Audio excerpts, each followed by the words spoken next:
Graça e paz! Bem-vindo a esse canal. É uma alegria muito grande ter você aqui comigo. Meu nome é Kênia Nonato, eu sou a pastora Kênia. Hoje nós vamos meditar numa palavra que fortalece a nossa fé. Amém? Sempre no intuito de nós permanecermos firmes no nosso Senhor.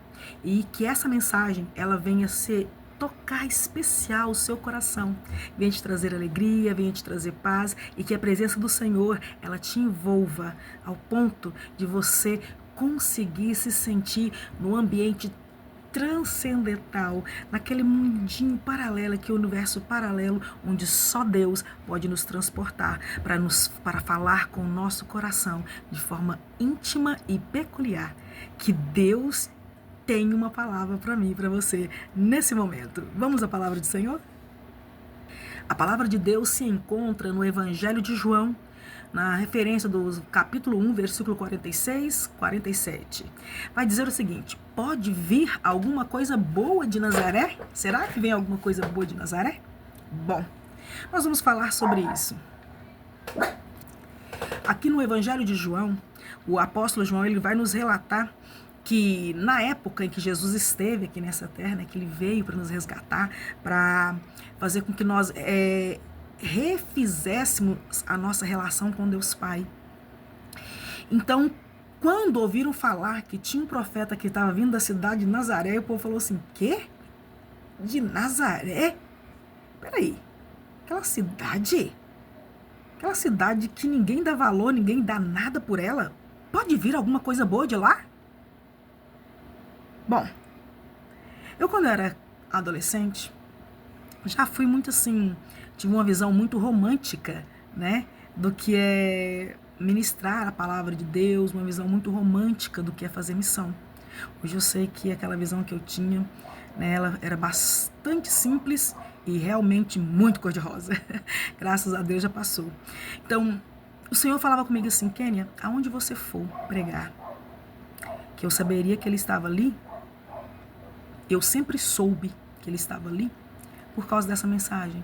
Ele falava para mim assim: onde você for pregar, você for chegar, as pessoas vão dizer assim: é ela que vai pregar? É ela? Ninguém vai dar nada por você. Ninguém. Mas é você. Não teve, acho que teve raríssimas vezes que eu fui pregar em algum lugar que alguém não tenha olhado para mim e falado assim: é ela?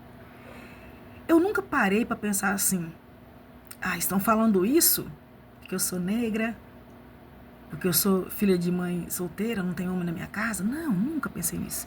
É porque eu sou da região noroeste, sou pobre, sou a menor da minha casa. Não, nunca pensei isso. Eu sempre pensei a palavra de Deus se cumprindo, porque Deus falou na boca dos profetas quando eu era adolescente, que quando eu chegasse no lugar, ninguém iria dar valor em mim pela aparência.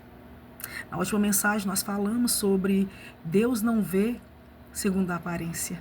E aqui a gente vai falar: pode vir alguma coisa boa de Nazaré? É assim que as pessoas vão olhar. É ela que vai pregar? Pode vir alguma coisa boa aí dessa menina? Eu já fui pregar em lugar que a pessoa falou assim, claro, quando eu era mais nova, né? Agora eu vou fazer 50. Eu falava assim: essa miúda, essa criança que vai pregar? Bom, eu já estava com 30 anos, né? Mas as pessoas achavam que eu era uma criança, no sentido espiritual. Então, mas o Senhor sempre me honrou, né? Às vezes eu terminava de ministrar a palavra, descia, a pessoa falava assim: nossa, Deus te usa mesmo. Né? E aí eu fico pensando, a palavra de Deus nos fala que a gente vai conhecer a árvore pelo fruto e não pela aparência. Mas a igreja de hoje, as pessoas de hoje conhecem a palavra de Deus, porque eu não vou nem falar daquela que não conhece. Porque aquela pessoa que não conhece, quando ela nos julga pela aparência, acho que o crivo dela é diferente do irmão que está na congregação que nos julga pela aparência. Porque quando eu conheço pessoas do mundo que olham para mim, elas veem Deus em mim. Elas não olham para mim e falam assim: nossa, eu não esperava que você fosse tão inteligente, não esperava que Deus usasse você assim. Mas dentro da congregação muitas vezes acontece. Muitas vezes acontece, muito mais do que no mundo. No mundo é raro isso acontecer, mas quando eu me refiro a mim, a minha pessoa, não é? Mas e você? Você não já ouviu alguém falar assim: mas pode ouvir alguma coisa boa daquela casa? Aquela mulher, pode vir alguma coisa boa dela? Pode vir alguma coisa boa daquele homem? aquele pinguço, aquele cachaceiro, aquele drogado. Não, essa aí vai crescer para ser prostituta. Quantas vezes alguém lançou essas palavras de maldição na minha vida, porque eu vim de família paupérrima, que não tinha condição, a gente vendia o almoço para comer a janta, isso quando tinha o almoço para vender, para comer a janta, metaforicamente falando, é claro. E eu fico pensando, as pessoas nos viam paupérrimo, em vez de pensar assim, vou ajudar para construir, para que essas crianças tenham um futuro melhor, não. Elas olhavam para mim, lutando, de maneira assim, drástica, né? Vendendo lata na rua para ajudar no sustento da casa. Quantas vezes eu quase desmaiei na rua de fome,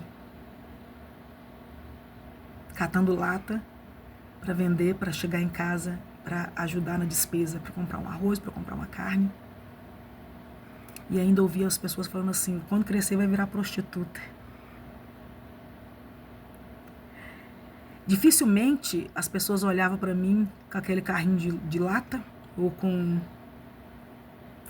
sabe, lá no ferro velho, e falavam assim, nossa, que menina trabalhadora, que menina esforçada. Não. Olhava para mim e falava assim, ixi, tadinha dessa pretinha. Vai ser prostituta, não vai servir para outra coisa. Mas isso era o que Deus pensava a meu respeito? Não. Nunca passei nem na porta de um puteiro. E se passasse, ia lá para pregar. Nada contra as mulheres que acabam nessa vida, porque é uma vida difícil. Nada contra. Deus sabe. E eu oro para que Deus as retire de tudo isso. Porque só existe 2 caminhos. E nós sabemos quais são. Um é para o céu e o outro não é para o céu. O inferno existe, ele é real. Então, o que eu estou falando para você, contando esse fragmento da minha história? Se dependesse de família, de vizinho, sei lá de quem, de estranhos que transitaram na minha vida, eu jamais seria uma pessoa que prestasse. Eu seria uma assassina, eu seria uma ladra, eu seria uma prostituta. Rica eu não sou, mas não sou assassina, não sou ladra e não sou prostituta. Deus tinha um outro plano para mim, diferente desse. Enquanto todo mundo olhava a menina no lixão, catando lata, buscando taioba e broto de abóbora no meio do mato para os irmãos comer, e falava para mim, não vai vir nada de bom dessa daí. Deus tinha outra coisa.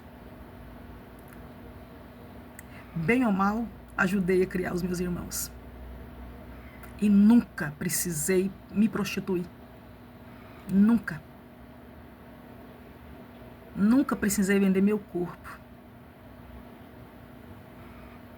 Com a graça de Deus. Passei fome, passei necessidade. Mas aonde todos olhavam e falavam, não pode ver coisa boa dessa, Kênia, Deus olhou e falou assim, não ligo para a aparência porque eu não vejo como o homem vê. Porque aquela Kênia, quando o sol rachava na cabeça dela empurrando o carrinho de lata velha,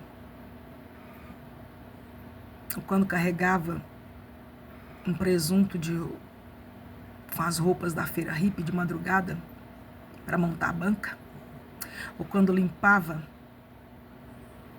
o chão da patroa, entrava no banheiro, não entrava só para limpar, ela ajoelhava e chorava e pedia por dias melhores. E só Deus e ela via. Quando eu ia, empurrava o carrinho, que o sol esquentava e às vezes escurecia porque eu ia desmaiar, porque o estômago estava na nuca de fome, eu sentava no meio fio e orava, de cabeça baixa, segurando o carrinho, até a tontura passar.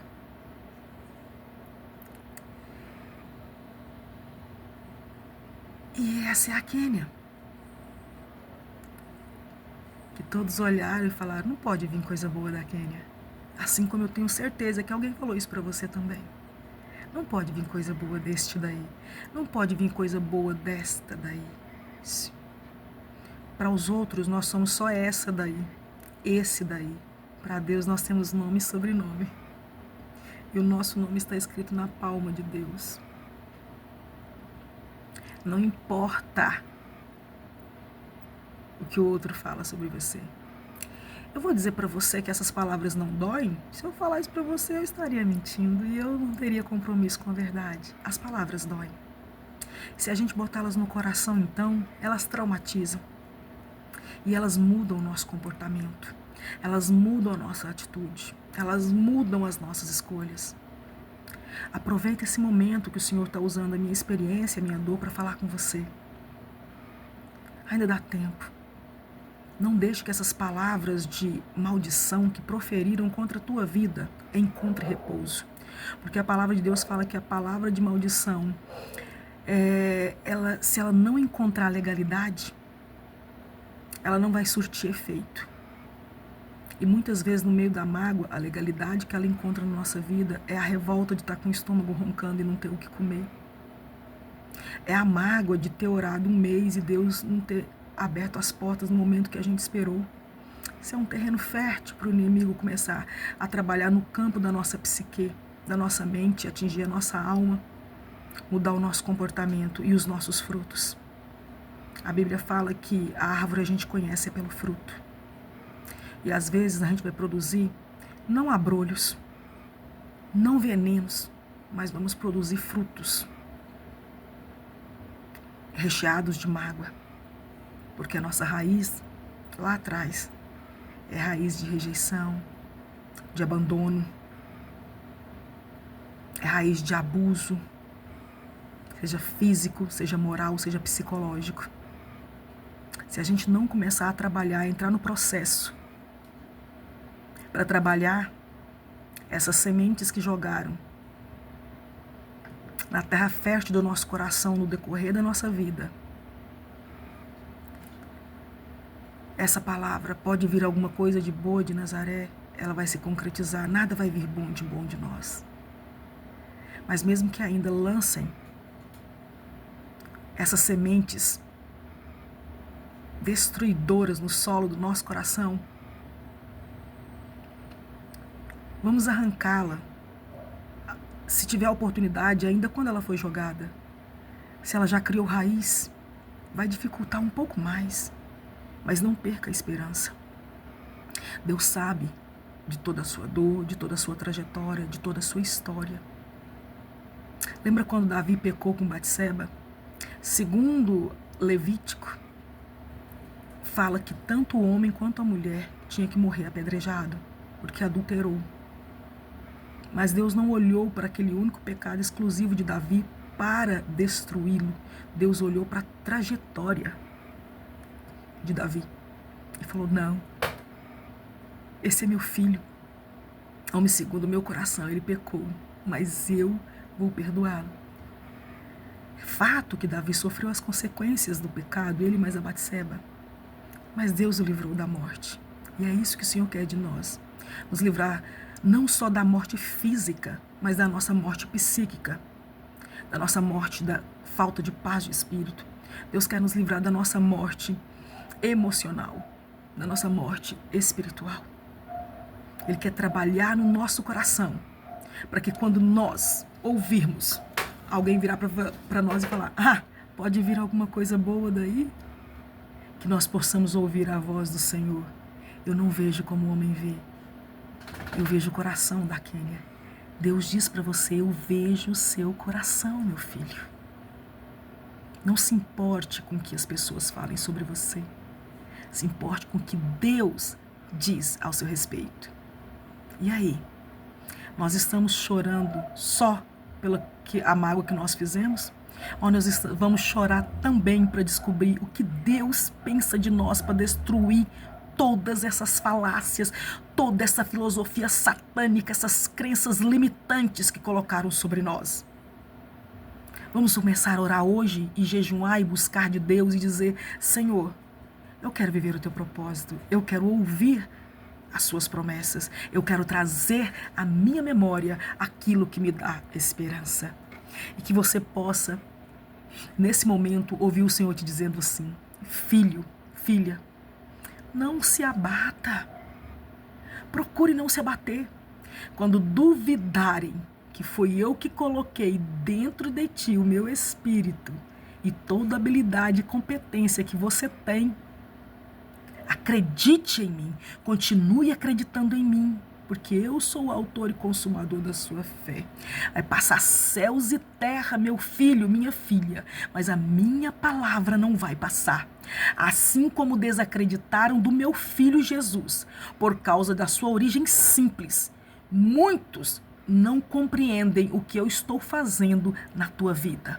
E não precisa que eles compreendam. Precisa que eu saiba o que eu faço na sua vida e que você aprenda a descansar em mim. Não é fácil, mas eu estou do seu lado. Caminha com coragem. O que para o outro é invisível, e até mesmo para você, meu filho e minha filha, para mim é promessa e construção de projeto que eu estou realizando na sua vida. Confia em mim. Amém? Queridos, se essa palavra falou o teu coração, curte, compartilha. Se você não é inscrito no canal, se inscreva, porque há muitas pessoas que estão assistindo a nossa mensagem, ouvindo e não estão se inscrevendo. Acione o sininho para que você possa receber a palavra de Deus quando ela for colocada aqui. Há uma variedade de mensagens aqui neste canal, feita especialmente para que Deus fale ao seu coração. Dá uma maratonada, dá uma olhada, deixe Deus falar com você. Às vezes nós precisamos só de ouvir a palavra de Deus. Amém? Que nesse dia e nessa hora o Senhor coloque você debaixo das asas dele. Como Jesus falou assim, quantas vezes eu quis juntar os filhos de Israel, como a galinha junta os pintos seus. Diga, Senhor, eu te deixo, me bota debaixo das tuas asas. Eu quero ser colocada debaixo das suas asas, como as galinhas junto os pintos teus. Eu quero estar aí, neste lugar seguro, né? No jardim secreto de Deus, no lugar seguro. Quando eu adoro, eu estou num lugar seguro, nos braços do Pai eu vou. Que Deus coloque você neste lugar seguro, nos braços do Pai. Que Deus te abençoe. Até o nosso próximo encontro.